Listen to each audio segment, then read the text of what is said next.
எல்லோரும் எழுந்து நின்று ஆண்டவருடைய பிரசன்னத்திலே இந்த நாளுடைய தியானம் சிலுவை பாதை தியானம். Praise the Lord, praise the Lord, hallelujah, இயேசுவே நன்றி, இயேசுவே நன்றி. பரலோகமே உம்மை துதிப்பதால் கர்த்தாவே அங்கே வாழ்கிறேன். உம் ஆலயத்தில் உம்மை துதிக்கிறோம். கர்த்தாவே எழுந்தருளும். பரலோகமே உம்மை துதிப்பதால் கர்த்தாவே அங்கே வாழ்கிறேன். உம் ஆலயத்தில் உம்மை துதிக்கிறோம். கர்த்தாவே எழுந்தருளும். துதிக்கிறோம், துதிக்கிறோம், ஒன்றாக கூடி துதிக்கிறோம். அல்லேலூயா, துதிக்கிறோம், துதிக்கிறோம், ஒன்றாக கூடி துதிக்கிறோம். துதிக்கிறோம், ஒன்றாக கூடி துதிக்கிறோம். பரலோகமே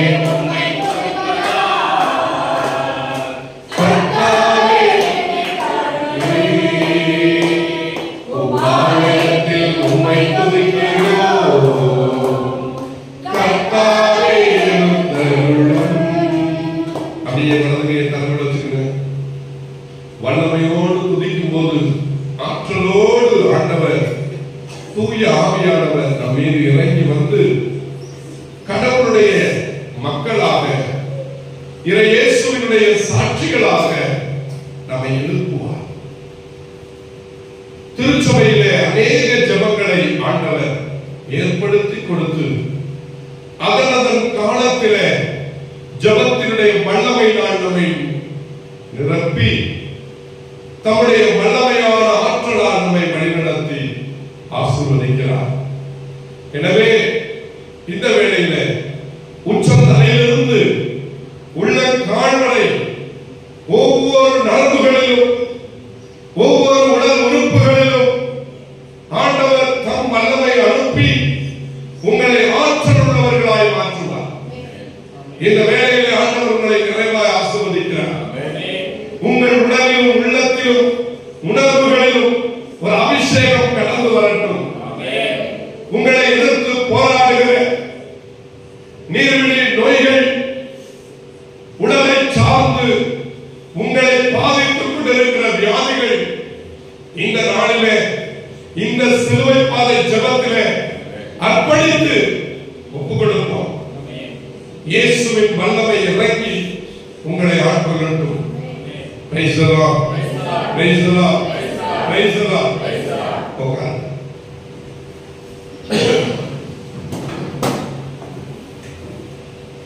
அன்புக்குரியவர்களே, இன்றைய காலகட்டத்தில் நாம் எல்லாரும் சிலுவை பாதை ஜெபத்தை குறித்து தியானிக்கிறோம்.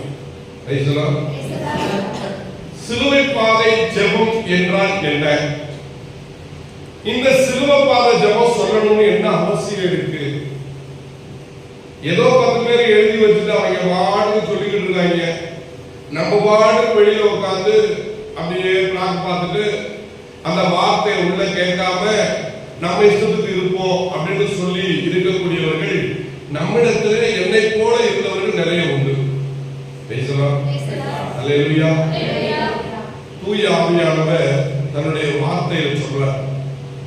திருவெளிப்பாடு 2ஆம் அதிகாரம் 29வது வசனம் வாசிக்கிறேன்.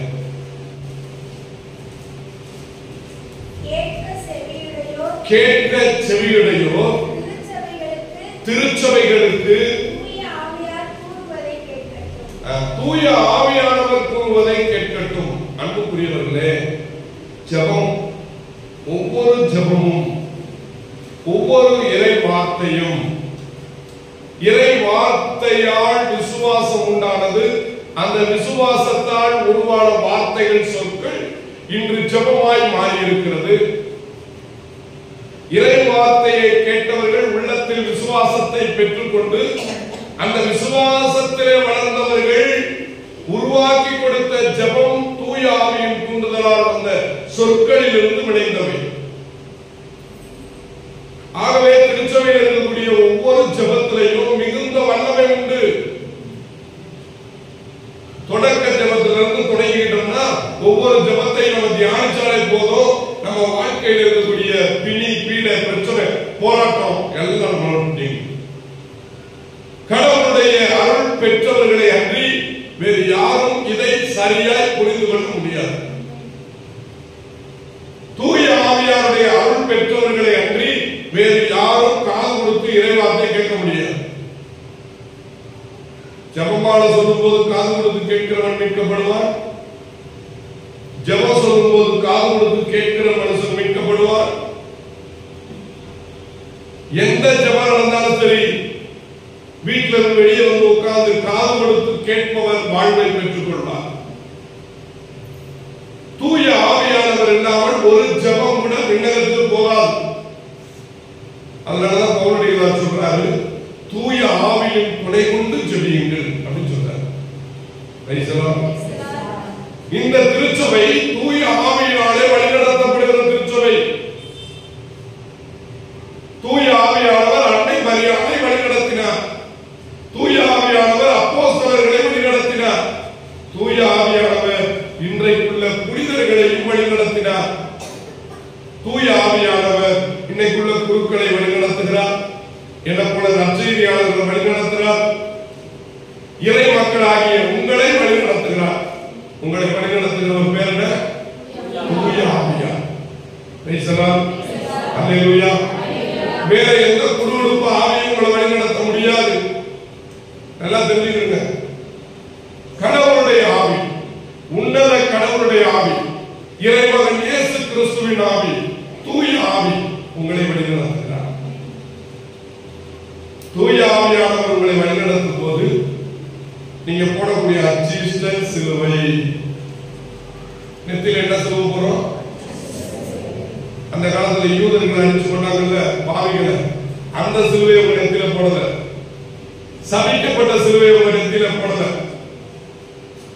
நெத்தில சிலுவை அடையாளம் போடும்போது நீங்கள் கடவுளுக்கு சொந்தமானவர்கள் என்ற உணர்வை பெறுகிறீர்கள். போடுங்க, அச்சிஷ்ட சிலுவை. நீங்க அச்சிஷ்ட சிலுவை உங்க நெத்தில போடும்போது உங்க மண்டை ஆண்டவருக்குரியது, உங்க உடல் உறுப்புகள் ஆண்டவருக்குரியவை. உங்க உடலை முழுவதும் கடவுள் தன்னுடைய ஆட்சியின் திட்டத்துக்குள் கொண்டு வருகிறார். சிலுவை அடையாளம் அடையும். இன்னைக்கு நிறைய வீடுகள்ல பாத்தீங்கன்னா சிலுவையை இருக்காது. வீட்டுல தப்பான போதகர்கள் பேச்சை கேட்டு தப்பு தப்பா நடத்தப்படுறாங்க. அன்பானவர்களே, நீங்க ஒரு கடத்தல விற்கக்கூடிய ஒரு சிலுவையை வாங்கிட்டு வந்து உங்க வீட்டுல வச்சீங்கன்னா அது கண்மனுடைய சிலுவையா இருக்கும். தெளிவா இருக்கு. ஒரு கடத்தல விற்கிற ஒரு சிலுவையை வாங்கிட்டு வந்து உங்க வீட்டுல வச்சீங்கன்னா அது கண்மனுடைய சிலுவை, இயேசுவின் சிலுவை அல்ல. நீங்க வாங்கின சிலுவையை ஒரு குருவானவரிடத்துல கொடுத்து அதை அருள் பொழிவு செய்து அந்த சிலுவையை கொண்டு வீட்டுல வச்சீங்கன்னா அது அர்ச்சிக்கப்பட்ட சிலுவை.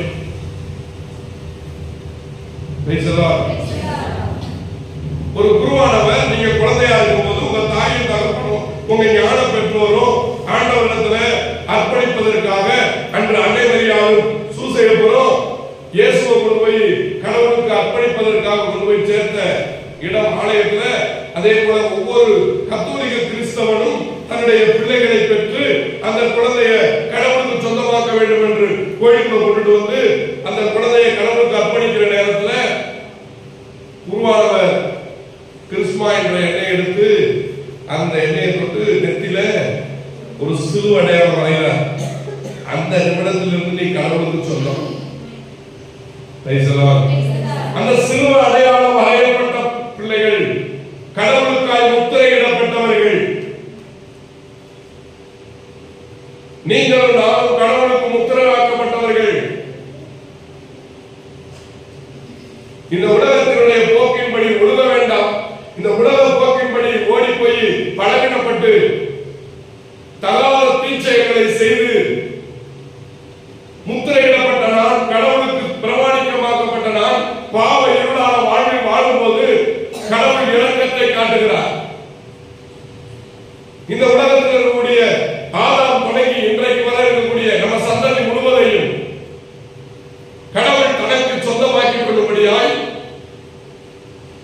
சபிக்கப்பட்ட மரத்திலே இயேசு கிறிஸ்து ஆண்டவர் தன்னுடைய மகனை சிலுவையிலே அடித்துக் கொள்ளும்படி ஒப்புக் கொடுத்தார். அந்த சிலுவை தான் அர்ச்சிக்கப்பட்ட சிலுவை. இயேசு சிலுவையில் அடித்துக் கொல்லப்பட்டார். அவர் யாரும் அவர் உயிரை எடுக்கவில்லை, அவர் தாமாக நமக்காக உயிரை கொடுத்தார். இயேசு ஒரு சாகல, இயேசு செத்து போன கடவுள் அல்ல. கடவுள் நமக்காய் அந்த மகனை ஒப்புக் கொடுத்தார். இறைமகன் இயேசு உங்களுக்காக எனக்காக சிலுவையில் தொங்கும் போது, பிதாவே என் ஆவியை உம்மிடம் ஒப்படைக்கிறேன் சொல்லி ஒப்புக் கொடுத்தார். அதான் சிலுவையில ஆண்டவர் இயேசு கொடுத்த மரணம். நிறைய கைதிகள் கொல்லப்பட்ட போது அவங்க கால்கள் முறிக்கப்பட்டது. அவங்க ஐயோ ஐயோன்னு செத்தாங்க.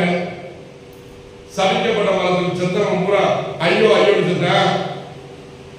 இயேசு ஆண்டவர் மரிக்கும் போது, பிதாவே என் ஆவியை உம்மிடம் ஒப்படைக்கிறேன் சொல்லி மரித்தார்.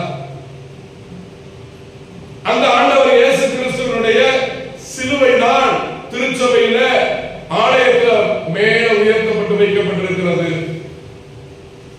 இங்க இருக்கிற பாடுபட்ட சிலுவை அபிஷேகம் செய்யப்பட்டது. கடவுளுக்காக உங்களுக்காக தன்னையே ஒப்புக் கொடுக்கப்பட்ட சிலுவை.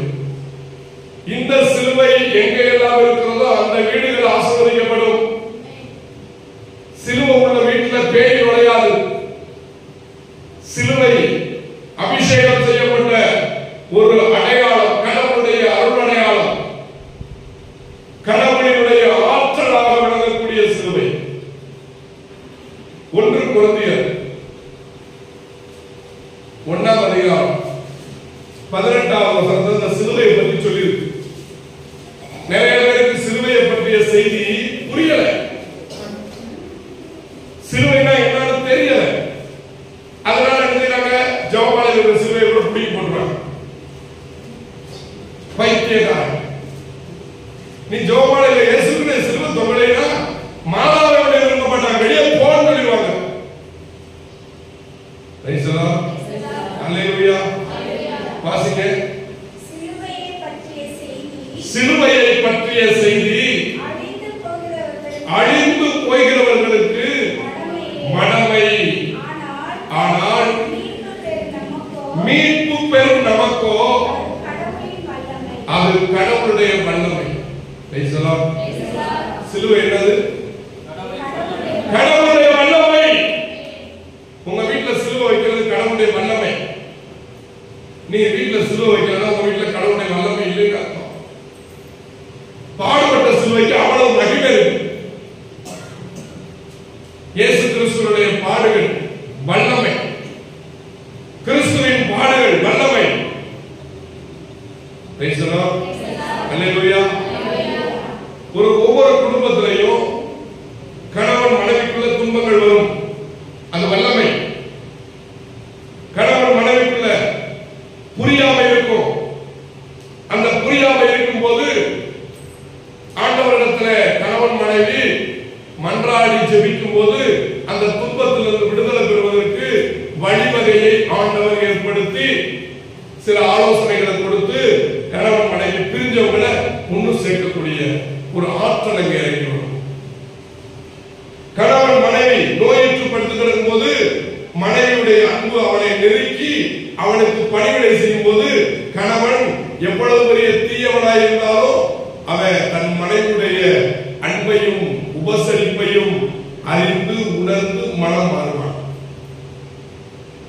மனைவி முடியாமல் இருக்கும் போது கணவன் அந்த மனைவி அன்பு செய்து அவருக்கு தேவையானவைகளை சந்தித்து செயல்படும் போது அவனுக்குள்ள ஒரு மனமாற்றம் வரும். ஆகா, நம்ம புருஷன் நமக்காக வாழ்றாரு அப்படிங்கிற ஒரு நம்பிக்கை வரும். அப்போது அந்த உடைப்பட்ட உள்ளம் ஒன்று சேரும். சில துன்பங்கள் பிரச்சனைகள் குடும்பத்தில் வருது அப்படின்னா உடனே பதறக்கூடாது, கண்ணீர் விட்டு புலம்பக்கூடாது. இந்த துன்பங்கள் உங்க வீட்டுக்குள்ள வந்தது நல்லதுன்னா அதனால நீங்க ஒருத்தர் புரிந்து கொள்ளக்கூடிய கால அவகாசத்தை கடவுள் வைப்பார். துன்பம் என்ற சிலுவை பெற்றோரை பிள்ளைகள் புரிந்து கொள்வதற்குரிய காலம், பிள்ளைகள் பெற்றோரை புரிந்து கொள்வதற்குரிய காலம் சில துன்ப பாடுகளாக அமையும். அந்த பாடுகள் நேரத்தில் ரொம்ப மன உடைஞ்சு போயிடக்கூடாது. கடவுள் உங்கள் சார்பாய் செயல்படுகிறார் என்பதை நீங்க உணர்ந்து கொள்ள வேண்டும். இதான் சிலுவை பாடு. தெரிஞ்சுக்கங்க, யாரெல்லாம் சிலுவை பாதை ஜெபம் சொல்லுகிறார்களோ அவர்களுக்கு பல நோய்கள் குணமடையும். நான் நிறைய அனுபவிச்சிருக்கேன். ஒரு சகோதரிக்குள்ள அசுத்த ஆவி குழுக்கள் இருந்துச்சு. அவங்கள கூப்பிட்டு ஜெபிக்கும் போது அந்த ஆவி போகவே இல்லை. எங்க இடம் ராமநாதபுரம் மாவட்டத்தில் புஷ்பவனம் என்ற ஊர்ல நடந்த உண்மை செய்தி. அந்த அம்மாவை சொன்னேன், சரி வாங்க உட்காரு ஜெபிங்க.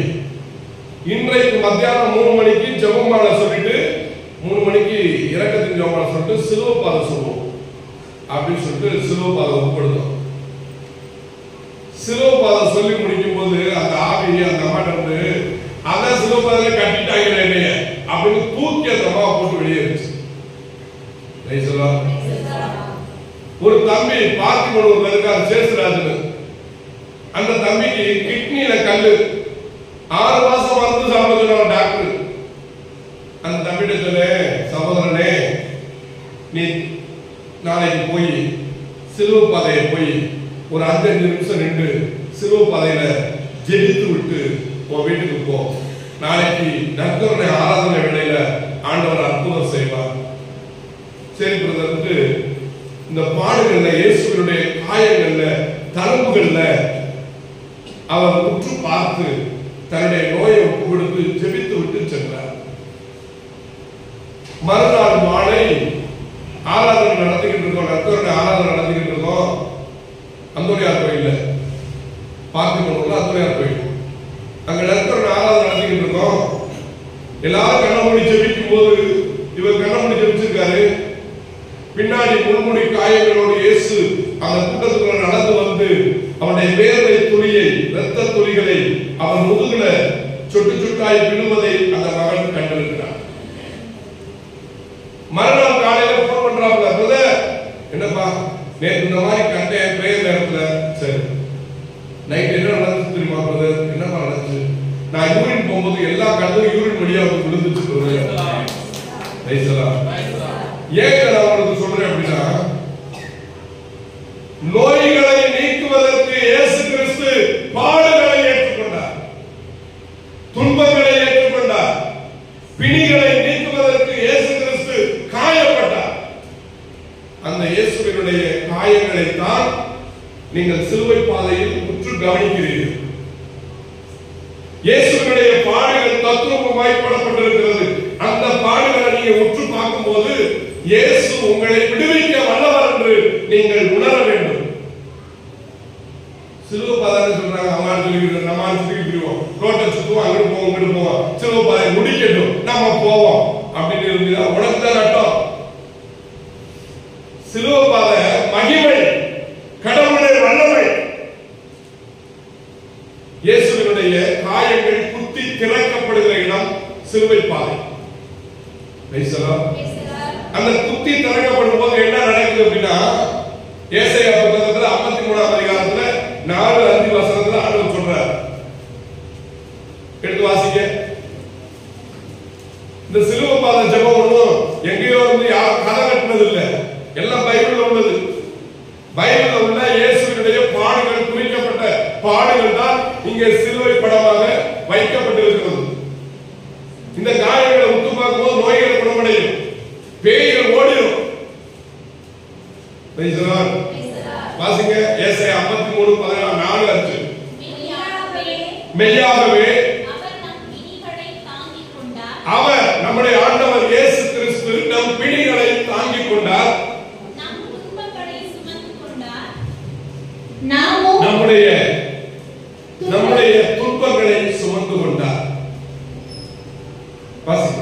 நாமோ அவர் கடவுளால் வதைக்கப்பட்டு நொறுக்கப்பட்டவர் என்றும் சிறுமைப்படுத்தப்பட்டவர் என்றும் எண்ணினோம். நம்முடைய புத்தி அப்படிதான் இருக்கும். நம்ம என்ன நினைக்கிறோம்? இயேசு அடிக்கப்பட்டாரு, அவர் சிலுவையில் நொறுக்கப்பட்டாரு, அவர் தன்னுடைய பாவத்துக்காக அவர் ஏதோ தப்பு பண்ணிட்டாரு, அதனால அடிக்கப்பட்டாரு, நொறுக்கப்பட்டாரு. நம்ம புத்தியில சொல்லிக்கிட்டு தெரியும். படிச்ச பேழைகள் சொல்றான், இயேசு சாமி யூதர்களை எதிர்த்து நின்றதுனால அடிச்சு கொண்டுட்டாங்க அப்படின்னு வேதம் அறியாத புத்தியினர் சொல்கிறார்கள். அது இங்க எழுதப்பட்டிருக்கு, வாசிங்க. அவரோ நம் குற்றங்களுக்காக, நம்முடைய குற்றங்களுக்காக அவர் காயமடைந்தார். பாருங்க, நீங்க செஞ்ச பாவத்துக்கு உங்களுக்கு பரிகார நோய். நல்லா தெரிஞ்சுக்கங்க, ஒவ்வொரு மனிதனுக்கும் அவனவன் செய்கிற பாவத்துக்கு தகுந்தாற் போல அவன் உடலிலே நோய் வரும் என்று எழுதப்பட்டிருக்கு. அன்பானவர்களே, இன்றைக்கு நம்ம செய்யக்கூடிய பாவம், நம்ம செய்யக்கூடிய குற்றங்கள் நம்மளை சும்மா விட்டுட்டு போவார். இந்த பூமியில ஒரு அன்பு சகோதரன் ஒவ்வொரு நாளும் மதியினமாய் குடிக்க ஆரம்பித்தான். எவ்வளவுதான் குடிச்சான், சொல்லி சொல்லி பார்த்தோம், கேட்கல. கடைசியா நரம்பு தளர்ச்சி வந்தது. கடைசியா புத்தி பேதலித்தது. ரோட்ல நிக்கிற தன்னை விட கஷ்டப்படக்கூடிய குடும்பமாய் இருந்தவர்களிடத்தில் போய் பிச்சை கேட்டான். ஐயா 5 ரூபா தாங்க, ஐயா 10 ரூபா தாங்க, ஐயா 2 ரூபா தாங்க, கொஞ்சம் தண்ணி அடிக்கல, கையெல்லாம் ஆளுதியா. நீ செய்த பாவம், நீ செய்த அக்கிரமம் உன்னை தீமைகளை விட செய்யும், உனக்கு நோயை கொண்டு வரும். அதான் கேள்வி. மனுஷன் செய்யற குற்றம் அக்கிரமம் அவனுக்கு நோயை கொண்டு வரும். விழிப்புணர்வு அடையணும். அதுதான் சிவபாதம் சொல்லிக் கொடுக்குது. இயேசுவினுடைய பாடுகள் அதைத்தான் சொல்லிக் கொடுக்குது. இறை வார்த்தை அதைத்தான் சொல்லிக் கொடுக்குது. நீ தீமை விட்டு விலகி வா, ஆண்டவரை தேடுன்னு சொல்லி. வாசிக்க. நம் தீச்செயல்களுக்காக நொறுக்கப்பட்டார். இங்க பாருங்க, நீங்க தீமை செஞ்சிட்டீங்க, பாவம் செஞ்சிட்டீங்க, அப்படியே நீ தொலைஞ்சு போ, கெட்டு போ, நீ எங்கிட்ட வராத அப்படின்னு ஆண்டவர் கைவிடல. ஆண்டவர் உங்க மேல இறக்கம் வச்சிருக்கிறாரு. இறக்கம் வச்சிருந்தால என்ன செய்யறாரு? தன்னுடைய காயங்களால் உங்களை குணப்படுத்தவும், தன்னுடைய பாடுகளால் உங்களை மீட்கவும் விரும்பினார். பரிகாரம் அவரே செய்தாரு, உன்னை மீட்கும்படி. நீ செத்து சுடுகாட்டுக்கு போனா நரகம் போகக்கூடாது நினைக்கிறார் ஆண்டவர். நரக பாதாளத்திலே அநேகர் ஐயோ ஐயோ என்று அலறல் சத்தம் கேட்கிறது. அதை கண்டவன் தான். மெய்யாக சொல்றேன், உண்மையா சொல்றேன். ஒரு நாள் நரகத்துக்கு வானதூதர்கள் என்னை கூட்டிக் கொண்டு போனார்கள். நரகத்தை பார்த்தேன். அது ஒரு பெரிய ஏரி. அதுல ஐயோ ஐயோ ஐயோ அலறிக்கிட்டு மக்கள் இருக்கிறாங்க. அதை பார்த்து 3 நாள் கோமா ஹாஸ்பிட்டல் இருந்து வேண்டாம், படுத்த படுக்கையாகப்பட்டவன் இருதயம் நடுங்கி போச்சு. நரகத்தை பார்த்ததுக்கே அந்த நிலைமை. செத்து நரகத்துக்கு போன என்ன கதையாகும் தெரியுமா? திருப்பி ஒரு பயம் வெளியே வர முடியாது. நரகத்துக்கு பயந்தாவது மனம் திரும்பணும். அதான் ஆண்டவர் நமக்கு சொல்லிக் கொடுக்கிறார். நீ நரகத்துக்கு போயிடக்கூடாது என்பதற்காகத்தான் விண்ணகத்தில் மகிமையில் இருந்தவர் இறங்கி வந்து பாடுகளை ஏற்றுக்கொண்டார், துக்கங்களை சுமந்து கொண்டார். நிறைய பேர் சொல்றாங்க, ரொம்ப கஷ்டமா இருக்கிறது, ரொம்ப கவலையா இருக்கிறது, நான் அதை இழந்துட்டேன் இதை இழந்துட்டேன், ஆறுதலுக்காக வந்து குடிக்கிறேன். ஆண்டவர் சொல்றாரு, சுமை சுமந்து சோர்ந்து இருப்பவர்களே எல்லோரும் என்னிடத்தில் வாங்க, நான் உங்களுக்கு இளைப்பாறுதல் வேணும். மத்தேயு 11:22 சொல்றார். உன்னை அழைக்கிறார். நீ ஆறுதல் பெற முடியாத இடத்தை நோக்கி ஓடிக்கொண்டிருக்கிறாய். அது இல்ல உனக்கு ஆறுதல் தர. இயேசு கிறிஸ்து மெய்யாக உனக்கு ஆறுதல் கொடுப்பார். எனவே தான் திருச்சபை நமக்கு கொடுத்திருக்கக்கூடிய மிகப்பெரிய சக்தி திருச்சபமாலை, திருச்சபமாலை, திருச்சிலுவை பாதை. திருச்சிலுவை பாதையில நீங்கள் வந்து தங்கி இருக்கும் போது இயேசுவினுடைய பாடுகளிலே நின்று நிதானமாக இயேசுவினுடைய தத்துவமாகிய இந்த பாடுகள் நிறைந்த திரையிடப்படுகிற இந்த படங்களை உற்று பார்த்து தியானம் செய்யும் போது நீங்கள் மீட்கப்படுவது உறுதி. தொடர்ந்து வாசிங்க. நமக்கு நிறைவாழ்வை அளிக்க அவர் நமக்கு நிறைவான வாழ்வை அளிக்க அவர் தண்டிக்கப்பட்டார். அவர் தண்டிக்கப்பட்டார். நிறைவான வாழ்வை கடவுள் நமக்கு கொடுக்க விரும்புகிறார். எனவே அவர் தண்டிக்கப்பட்டார். தண்டிக்கப்பட்டதை நீ உற்று கவனிக்க வேண்டும் என்பதற்காக இந்த திருச்சிலுவை பாதை. சிலுவை பாதை சாதாரண ஜெபம் இல்லை, கடவுளுடைய வல்லமை. ஒவ்வொரு சிலுவை பாதையிலையும் அநேக ஆத்துமாக்களுக்காக பரிந்துரை செய்யப்படுகிறது. நீ விண்ணகத்தை நோக்கி பயணிக்கிற ஒரு பயணம் இந்த திருச்சிலுவை பாதையில் இருக்கிறது. அல்லேலூயா. அது மட்டும் இல்ல, தொடர்ந்து வாசிங்க. அவர் தம் காயங்களால் நாம் குணமடைகிறோம். இங்க பாருங்க, அவர் தம் காயங்களால். அப்படியே கண்ணை மூடுங்க. உங்க உடல்ல எந்த நோய் இருந்தாலும் சரி, இயேசுவே உடைய காயங்களால் நான் குணமடைகிறேன் என்று சொல்லுங்க. ஒரு 10 வாட்டி. Receive the வல்லமை. Jesus இப்போது குணப்படுத்தும்.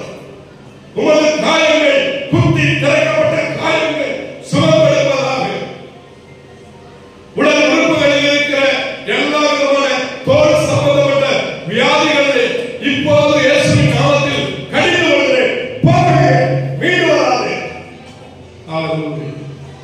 இயேசுவின் காயங்கள் இப்போது குணமடைக்கட்டும்.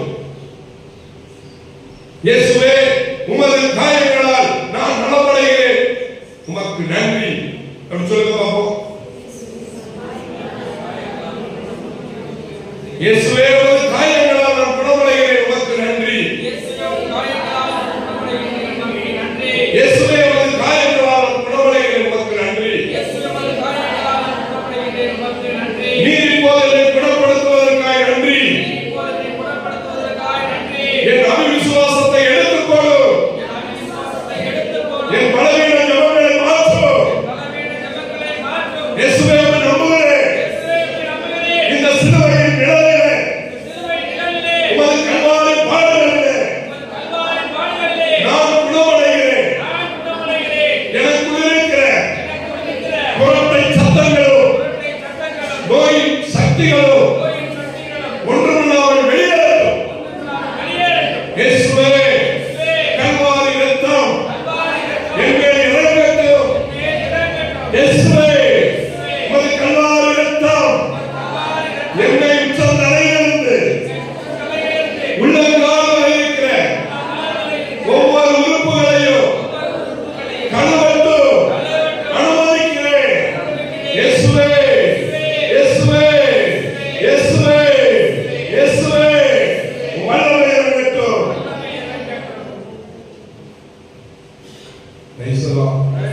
வாசிங்க.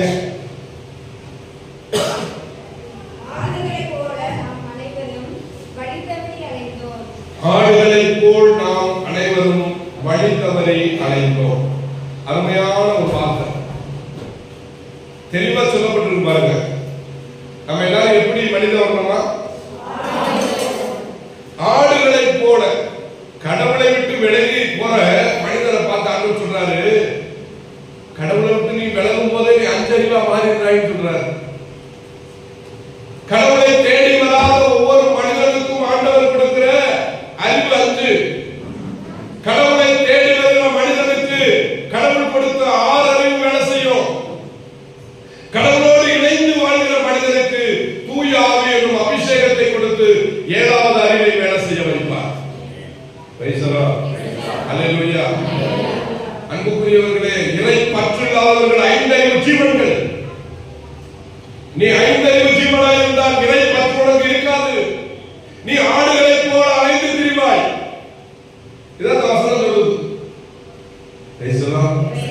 இப்போ புரிஞ்சுக்கிறீங்க யாரெல்லாம் ஆடா இருக்காங்க. வாழ்க்கை அப்படின்னா இறை பற்று இல்லாதவர்கள் ஆட்டுக்கு சமம். அந்த வசனத்தை திரும்ப வாசிங்க. ஆடுகளை போல நாம் அனைவரும் வழி தவறி அலைந்தோம். அப்ப நம்ம என்ன செய்யணும்? 5 அறிவுல நிக்க கூடாது. 5 அறிவுல இருந்து கடைசியில எங்க வரணும்? 6வது அறிவு வரணும். திருப்பாடல் 53:2 வாசிக்கலே.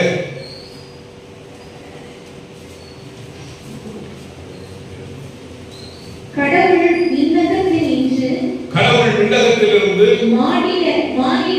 மானிடரை உற்று நோக்குகின்றார். மதிநுட்பம் உள்ளவர் கடவுளை நாடுபவர் எவராவது உண்டோ என்று பார்க்கிறார். மதிநுட்பம் உள்ளவர் எவராவது உண்டோ என்று கடவுள் பார்க்கிறார். அன்பானவர்களே, இன்னைக்கு நிறைய பேர் இறை பற்று இல்லாம இருக்காங்க. 5 அறிவோட வாழ்றாங்க. 6 அறிவு நான் கொடுத்தேன். அந்த 6வது அறிவை நீ பயன்படுத்து. மெய்யறிவை பயன்படுத்து. நீ 6 அறிவை பயன்படுத்தினா நீ இறை பற்றோடு இருப்பாய், இறை ஞானத்தோடு இருப்பாய். கடவுள் உன்னை தேடுகிறார், உன்னை காண விரும்புகிறார். அல்லேலூயா, அல்லேலூயா. ஒரு முக்கியமான செய்தியை சொல்றேன். நிறைய மருத்துவர்கள் கடவுளை போல் செயல்படுகிற மருத்துவர்கள் சொல்கிறார்கள், உனக்குள்ள நோய்க்கு நான் வைத்தியம் கூட பண்ணிட்டேன் தம்பி, ஆனா உன்னை குணப்படுத்த சக்தி மருந்து மாத்திரை இல்ல. கடவுள் மனசு வச்சாதாயா நீ உன் கடவுள்கிட்ட திரும்புன்னு சொல்றாங்க. அல்லேலூயா, அல்லேலூயா. அறிவு நல்லா வேலை செய்யட்டும். உன் அறிவு புத்திசாலித்தனமான அறிவு, மடமையான அறிவு, விஞ்ஞானம் பேசுற அறிவு, விஞ்ஞானத்தை வளர்ச்சலாம் நினைக்கிறவனுடைய அறிவு எல்லாம் அவற்றிலிருந்து வரக்கூடியது. யோக புத்தகத்துல இருக்கு. உள்ளத்துல நிறைவான கடவுளுடைய அபிஷேகம் இருந்தா அதிலிருந்து வரக்கூடிய பொறிதான் மனிதனுடைய அறிவா. இதயத்திலிருந்து வரக்கூடிய ஒரு தீப்பொறி அறிவு. நீ அதை கொண்டு ஒரு ஆட்டம் போடுற. உன் அறிவை வச்சு நீ பயங்கரமா பேசுற இல்ல. ஒரு நாள் அறிவாளிகள் கூட செத்து மடிவதை நீ காண்பாய். எச்சரிக்கையா இருக்கணும். கடவுளை தேடு, கடவுளை நாடு. கடவுள் உன்னோடு இருக்கிறார், உன்னை வழிநடத்த விரும்புகிறார், உன்னை அழைக்கிறார். சிவபாத ஜபத்துல போய் பக்தியா இருக்கணும்.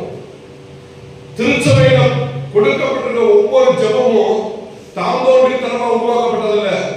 50 குழுக்கள் இருந்து தேர்ந்தெடுக்கப்பட்டு திருச்சபையில பல ஆண்டுகள் ஒவ்வொரு ஜபத்தையும் ஜெபித்து ஆய்வுபடுத்தி உருவாக்கி கொடுக்கப்பட்டவை. அதனாலதான் திருச்சபையில் ஒவ்வொரு ஜபத்தை பார்த்தாலும் பிசாசு நடுங்குவான். திருச்சபையில் கொடுக்கப்பட்டிருக்கக்கூடிய ஜபத்துக்கு ஒரு வல்லமையான பெயர் உண்டு, மந்திரம். என்னது அது? மந்திரம், வல்லமை, கடவுளுடைய வல்லமை. அதனால திருச்சபையில் உள்ள ஜபத்தை ஒரு ஜபத்தை கூட நீங்க சாதாரணமா நினைக்க வேண்டாம். அத்தனையிலே வல்லமை இருக்கு. என்ன காரியத்துக்காக ஒரு ஜபத்தை நீ செய்கிறாயோ அதற்குரிய பலன் பெற்றுக்கொள்ளும். அல்லேலூயா. திருப்பாடல் 107 19-20 வாசிக்க.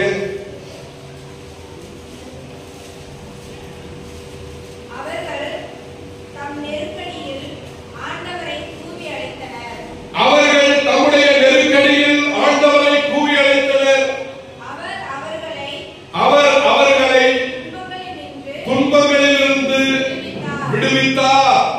Praise the Lord. Praise the Lord. Praise the Lord. நீங்க எந்த சாமத்துல உட்கார்ந்து உங்க அப்பா என்னப்பான்னு கேட்பார். எந்த இரவுல முழங்கால் போட்ட அப்பா அழுதால் உடனே உங்களை என்ன மகனே என்ன மகளே என்று கேட்பார். உங்களுக்கு பதில் கொடுக்க உங்க ஆண்டவர் சர்வ வல்லவர். எனவே ஆண்டவர் பக்கம் திரும்புங்க. இதைத்தான் இந்த திருச்சிலுவை பாதை சொல்லிக் கொடுக்கிறது. Praise the Lord. அப்படியே எழுந்து நின்று கண்களை மூடி இந்த சிலுவை பாதை ஜெபத்தை பக்தியோடு செய்வதற்கு தேவையான வல்லமையை கடவுளிடத்தில் நாம் கேட்க இருக்கிறோம். திருச்சிலுவை பாதை ஜெபத்தை பக்தியோடு செய்வதற்கு மிக அற்புதமாய் உதவியாய் இருக்கிற ஜெபங்கள். விசுவாச பிரமாணம். கண்களை மூடி விசுவாச பிரமாண ஜெபத்தை, நம்பிக்கை அறிக்கை ஜெபத்தை மிகுந்த வல்லமையோடு சொல்வோம். பரலோகத்தையும் பூலோகத்தையும் படைத்த எல்லாம் வல்ல பிதாவாகிய சர்வேஸ்வரனை விசுவசிக்கிறேன். அவருடைய ஏக சுதனாகிய நம்முடைய நாதர் இயேசு கிறிஸ்துவை விசுவசிக்கிறேன். இவர் பரிசுத்த ஆவியினால் கர்ப்பமாக உற்பவித்து புனித கன்னிமரியால் அன்னையிடமிருந்து பிறந்தார். போர்விழாக்கள் அதிகாரத்தில் பாடுபட்டு சிலுவையிலே அறையிட்டு மரித்து அடக்கம் செய்யப்பட்டார். பாதாளத்திற்கு எழுந்தருளி எல்லாம் வல்ல பிதாவாகிய சர்வேஸ்வரனுடைய வலது பக்கத்தில் வீற்றிருக்கிறார். அவ்விடத்திலிருந்து ஜீவியரையும் மரித்தவர்களையும் நடுத்தீர்க்க வருவார். பரிசுத்த ஆவியை நம்புகிறேன். பரிசுத்த கத்தோலிக்க திருச்சபையை நம்புகிறேன். புனிதருடைய சமூக உறவை விசுவசிக்கிறேன். பாவ மன்னிப்பை விசுவசிக்கிறேன். உடலின் உயிர்ப்பை விசுவசிக்கிறேன். நித்தியத்திற்கும் நிலைவாழ்வை நம்புகிறேன். ஆமென். ஆண்டவரிடத்திலே மனமாறி மனம் திருப்பும்படியாக உத்த மனஸ்தாபந்தர ஜெபம் சொல்வோம். வல்லமையான ஜெபம். என் சர்வேஸ்வரா சுவாமி, தேவரின் அளவில்லாத நன்மையும் அன்பும் நிறைந்தவராயிருக்கிறதுனால் என் பாவங்களால் நான் உமக்கு செய்த துரோகத்திற்காக உத்த மனஸ்தாபப்படுகிறேன். உமது அளவற்ற அன்பின் மீது நம்பிக்கை கொண்டு இனி நான் ஒருபோதும் இப்பேற்பட்ட பாவங்களை செய்வதில்லை என்று உறுதியான மனதுடனே கெட்டியான பிரதிஜை செய்கிறேன். ஆனாலும் என் பலவீனங்களின் காரணமாக தேவரீருடைய அளவில்லாத இரக்கத்தை நோக்கி மன்றாடுகிறேன். ஆண்டவரே, என்னை கிறிஸ்துநாதருடைய திருச்சிலுவையின் வல்லமையினால் மீட்டருளும். ஆமென். Price the Lord. இயேசுவுக்கே புகழ், இயேசுவுக்கே நன்றி. அன்பானவர்களே, இந்த திருச்சிலுவை பாதை ஜெபத்துல நம்ம ஒவ்வொரு சிலுவை பாதைக்கு முன்னாடி போய் நிக்க மாட்டோம். இது தியானம். Praise the Lord. சிலுவை பாதை ஜெபம்னா நம்ம சிலுவை பாதையில போய் படத்துக்கு முன்னாடி நின்னுட்டு ஜெபத்தை சொல்லுவோம். இது தியானம். இந்த தியானத்துல இந்த சிலுவை பாதை படத்தை குறித்து நாங்க வெளிப்படுத்தி அதுக்குரிய இறைவார்த்தையை சொல்லும் போது காதுள்ளவர்கள் கேட்க கடவார்கள். கவனத்தோடு கேட்டு அந்த வார்த்தையை உள்ள கொண்டு போய் நாங்க உங்களுக்கு கொடுக்கிற வார்த்தைகளை நீங்க தியானிக்கணும். பேசலாம் பேசலாம்.